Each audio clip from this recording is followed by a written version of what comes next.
to reconsider, I think this is a great conference. Great, great, great. And as great as it is, I feel I want to reconsider my commitment to it and placement therein the program. I mean, let's review. Lions, Kilimanjaro, all the classics in the world, rabies, ecology and environmentally friendly, the Velveteen Rabbit, education. What can I say? This was not the bill of goods that I was sold. Dennis said, "Hey Dad, I'm doing this TEDx thing." I said, "Okay, well, cool." And he said, "You want to speak?" I said, "Okay." And the whole time, he's not even looking up. He's looking at his computer screen, just crashing through another paper, right? So he's like, "Dad, you want to be in the TEDx thing?" "Okay, well, tell me about it." "Well, it's just a bunch of people sitting around, kind of like at a campfire, making some s'mores, just trading some story. What do you think you want to be in it?" I'm like, "Okay, yeah, sure, sounds like fun." This is not the bill of sale I was sold. Disputatious? Where's Paul? Seriously? Disputatious? It's Saturday afternoon, dude. Saturday afternoon. That's not even a Monday word. That's like a Wednesday word. Intellectual ecstasy? What can I do up here? All right, so I got to give it a shot, right? Unpacking the perfect moment, of which this is not.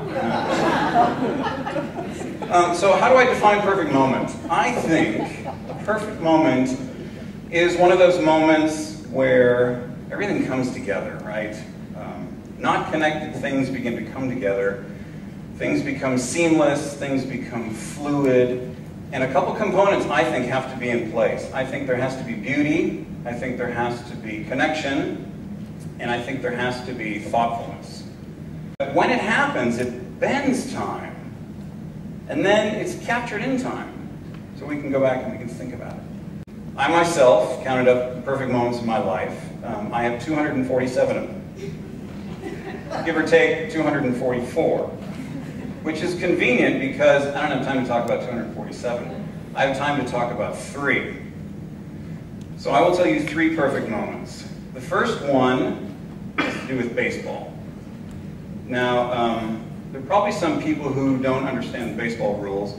Those of you who don't, Tim is sitting over here. He hasn't agreed to, but I just saw him nod. If you want to migrate over, so he can give you sort of the play-by-play of this is why that's important and that's why this happened, feel free to do that. Or get with him after and he'll kind of unpack it for you. So the perfect moment, the first perfect moment happens on a baseball field. The score's tied, last inning, no outs, 2 runners on base, first and third. Classic setup, right? The next batter steps up. This guy is huge, huge. I'm playing shortstop. My buddy Ronnie's playing third. This guy is a giant. He's big with a capital B. He's already hit a couple of homers and a triple. We give this guy a little green face paint and you've got the Hulk on your hands. He is big. I mean, he's about this big. But for a 5th grader, that's big. So he steps up, right? And the runners on first and third, big Cheshire Cat grins, right? Big Cheshire Cat grins, because they know the game is in the bag. This guy's just going to rocket out to the next county. We're going to be done. So our pitcher tries to catch him a little off guard, throws in a fastball, but Goliath at bat anticipates it and hits it early, connects, and sends a missile over Ronnie's head, heading for, I don't know, forever? But Ronnie anticipates this, and this is where time begins to bend and the perfect moment emerges. Ronnie's anticipated this, so Ronnie's crouched down, and as soon as Goliath hits it, he springs up about, I don't know, 17, 18 feet in the air, reaches up with like a rubber band arm another 9 feet and snags this line drive out of the air. Snap, 1 out. As he's coming back to planet Earth, his foot touches the third base bag because the guy hadn't tagged up yet. Snap, 2 outs. Takes 1 step, fires a rope across the diamond over to first base, catches that guy who's diving back to the bag, because he hasn't tagged up either, snap, 3 outs. Triple play. Unbelievable. This is where, like, the baseball enthusiasts would be like, wow, and applauding. So I can see there aren't a lot of baseball enthusiasts. Tim, they're coming to you. All right. My second perfect moment does not happen on the baseball field. It happens in a quaint little restaurant in Nashville. Before I start, I have to have a legal disclaimer here. The following vignette photographs are a dramatic reenactment of the actual event. Any resemblance, actual or implied, to persons fictitious or real is purely coincidental. Viewer discretion is not an issue. No food or water was wasted in this event. And then all photos are myself, that belong to me, or the Hamlet photo belongs to NYU logo. And the actors you should know, you might recognize a few actors in this, but the actors were well compensated. Right? So at the time I was director of charter schools for the state of Tennessee, and I was supposed to have this high-powered lunch with the senior execs, and their day has taken a left turn, and they're late. And when they get there, they say, sorry, you know, busy, busy, busy. It's going to have to be a quick lunch, whatever. So I say, no problem. You know, quickly sit down, scan the menu, order a couple of fast salads, and bang, they start peppering me with questions. Blah, blah, blah, blah, blah. It's 2-on-1, so I'm double teamed. So the salads arrive, and you know, I'm trying to get a mouthful in. I'm trying so hard to get a mouthful in, but they keep asking me questions. Every time the fork goes up to ask me a question, then it goes back down. So it's like this. Right? It's like I'm weightlifting my fork. Nothing's happening. So that goes on for a couple minutes. Salvation of the breadbasket finally arrives. I look across the table. They're both head down, noses into their salads, like a couple of plow horses stuck in their feed bags. And I figure, I'm going for it, right? I'm going to make my move on the bread, seize the moment, you know, carpe baguette. I make a dive for it. I go for the first one I can find. It's in my mouth. I rip off a huge Tarzan-sized bite. And now I'm thinking, uh-oh, got this big wad of bread in my mouth, man. I got to chew this fast, because these guys, there's a question percolating over on the other side of the table. So I'm chewing like a demon. Sure enough, I'm 5 chews in, another question comes floating across the table. So here I am. What do you do? I'm like Hamlet. To chew or not to chew, swallow or not to swallow. What do you do? I give it the 3 chew and a quick swallow. What I don't, and begin to answer my question. What I don't realize is that in the mad chewingness, a little piece of crustiness has adhered itself right here on my lip. And I'm answering, right? I'm still answering.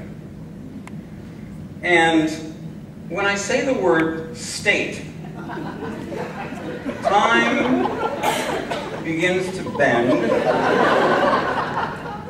and this perfect moment emerges.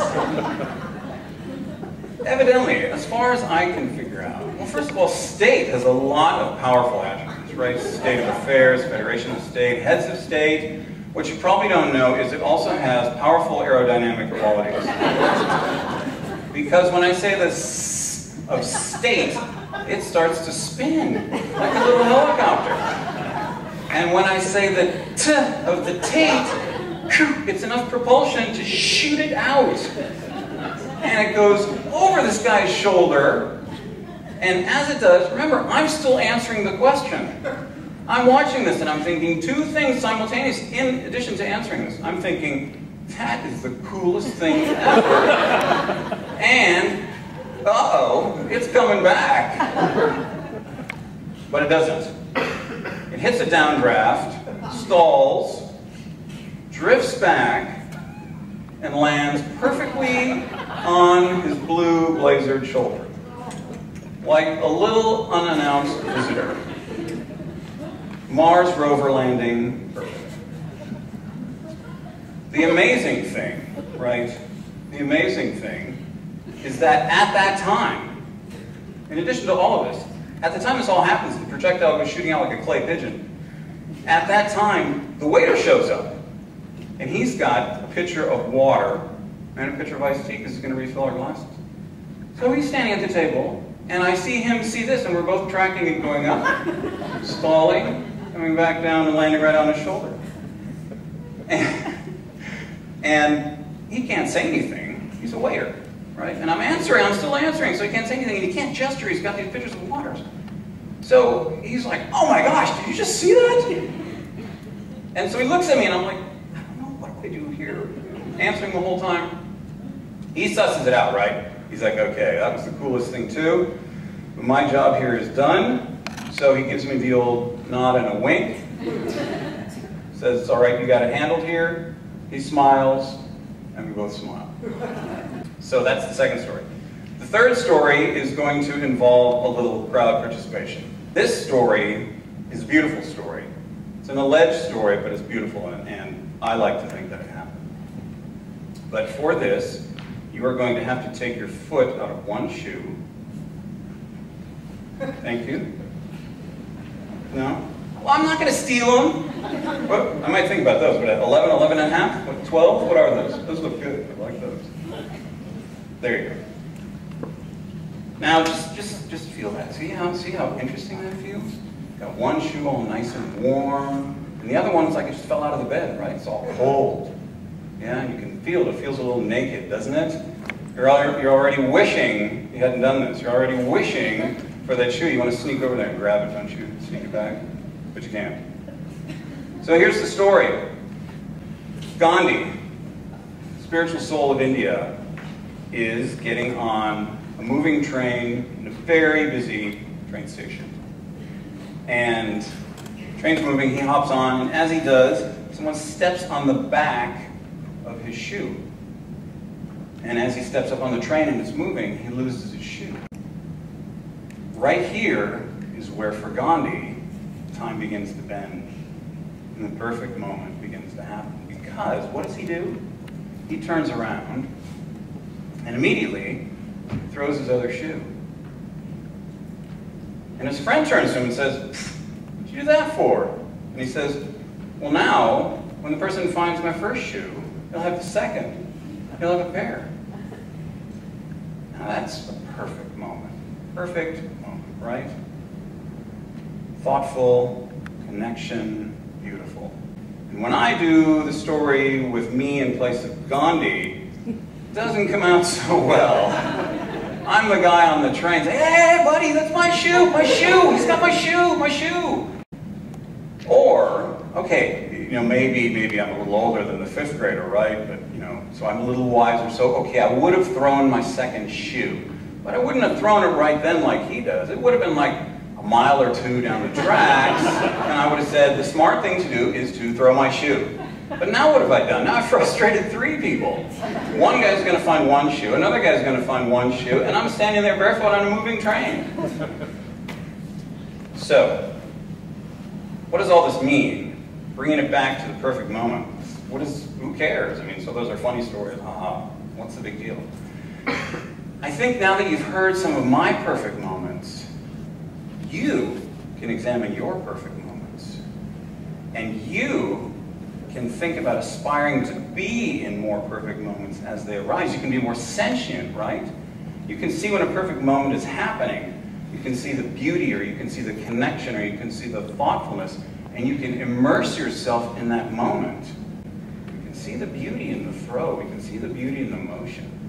We can see the beauty in the connection. We can see the beauty in a piece of crusty bread. We can bend time. We can throw a shoe, and we can change the world.